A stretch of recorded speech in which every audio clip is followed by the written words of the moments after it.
Ano siya? Dr. Jose Rizal. Very good. So, kung makikita nyo, yan ang mga monument ni Rizal sa buong mundo. He has more than 60 monuments in different parts of the world. So, grabe, no? Not even George Washington has a monument sa ibang bansa. But si Rizal, yan, kita nyo naman, napakarami. And I had the chance to see the Rizal Monument in every corner of this country. So more than 200 na po ang aking monumento ni Rizal na napuntahan. Ayan, may mga picture ako. Ayan. So bakit ko pinapakita si Dr. Jose Rizal? Simple. Because I believe that everyone has a Rizal on their own right. So lahat tayo may Rizal sa puso't isipan natin. Okay?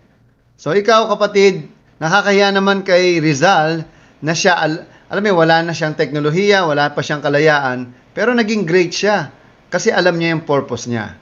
Okay? Ngayon, alam mo ba ang purpose mo sa buhay?